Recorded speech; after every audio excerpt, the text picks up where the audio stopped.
তো hello friends, good morning. তোমরা সবাই কেমন আছো? আশা করি ভালো আছো। তো অন্তরা চ্যানেলে আপনাদেরকে অনেক ভালোবাসা জানি ভিডিওটি স্টার্ট করলাম। তো চলো, সকালবেলা তো ওইদিকে ঘুম থেকে উঠে এসে আগে মুরগিগুলো বের করে দিলাম। তো দেওয়ার পর এদিকে উঠানটা সরিয়ে নিচ্ছে, কারণ উঠানটা এগুলো তো রোজ দিনের কাজ করতে লাগে, এগুলো তো করতে হবেই, উঠান টুটান সরা। আর আজকে এমন হয়েছে না, সকালবেলা বৃষ্টি হয়েছে, বৃষ্টির মধ্যে একদম উঠানটাও ভিজে গেছে। তো এইভাবে আর কি সরিয়ে নিচ্ছি। আর বৃষ্টি একটু কিন্তু হালকা হালকা বৃষ্টি মানে পড়তেছে।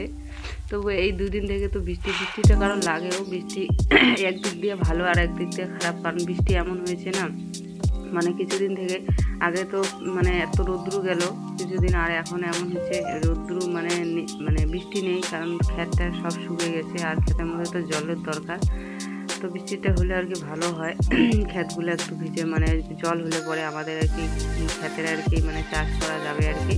তো এখনও আমাদের কিন্তু ধানটা এখনও কমপ্লিট হয়নি, ধান গাড়া তো বাকি আছে। তো ওগুলো আর কি একটা ক্ষেত বাকি আছে, তো বৃষ্টিটা হলে পরে আমাদের আর কি ভালো হয়। তো চলো, আজকে আমি বৃষ্টির মধ্যে সব কাজ করে নিচ্ছি।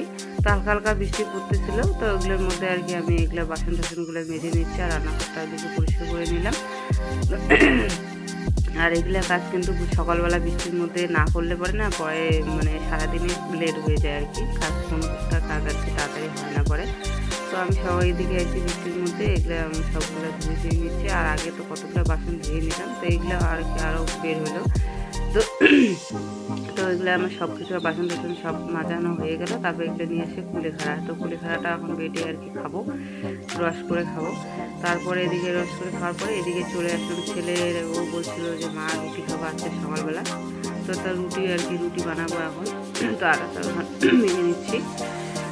তা আমার তো এদিকে রুটি কমপ্লিট, এদিকে খাচ্ছি পেঁয়াজ আর লঙ্কা দিয়ে মেখে। তো আমার না খুব ভালো লাগে এভাবে। তো এখন তো খাওয়া দাওয়া হয়ে গেল, আর এখন যাবো রান্না করে, আবার দুপুরে রান্নাটা করতে হবে।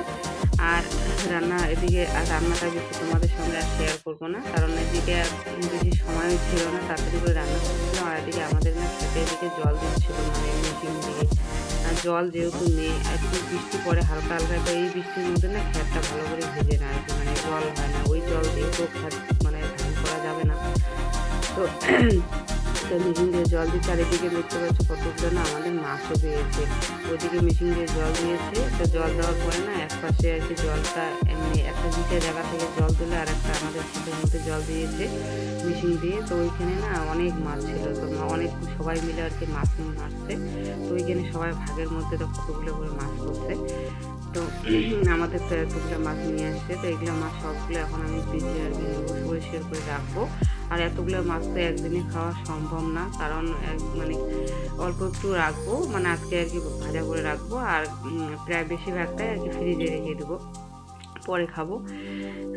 তো এগুলো আর কি পরিষ্কার করে নিচ্ছি এইভাবে আর কি, লবণ দিয়ে পরিষ্কার করলে পরিষ্কার হয়ে যায় তাড়াতাড়ি। তো এইভাবে হাত দিয়ে সেগুলো তো সব এগুলো পরিষ্কার, এগুলো ফ্রিজে রেখে দেবো। এগুলো তো হয়ে গেছে পরিষ্কার। আর এদিকে আমি না পরিষ্কার করে এসে সন্ধ্যা তো লেগে গেল। আর আজকে না এতগুলো মাছ বেচতে কী হয়েছে আমার না, মানে সন্ধ্যা লেগে গেছে প্রায়। তো সন্ধ্যা লেগে গেল, সন্ধ্যাবাতি দিয়ে পরে তো এদিকে আসলাম, চা বানাইলাম সন্ধ্যাবেলা। এদিকে রুটি ছিল সকালবেলা, আর রুটিটা দিয়ে চা সন্ধ্যাবেলা খাবো। আর এদিকে মাছের ভাজাতে, আর আমি তো রুটি খাবো না, মানে রুটি বলতে কি আমি চা খাবো না, আমি রুটি দিয়ে মাছ ভাজা খাবো, আমার ভালো লাগে। আর ওদের জন্য 2 কাপ আর কি শাশুড়ি মা আর আমার বরের জন্য 2 কাপ চা বানিয়ে দিলাম। তো চলো, আর এদিকে না এখন সন্ধ্যার পরে তো এদিকে এখন চা খাওয়া হয়ে গেল, আমারও খাওয়া হয়ে গেল। আর এখন ছেলেকে আর কি বই ছেলেকে তো বই পড়াতে লাগবে এখন। তো চলো, আর ভিডিওটা বেশি বড় করব না, এতটুকুই। চলো, টাটা।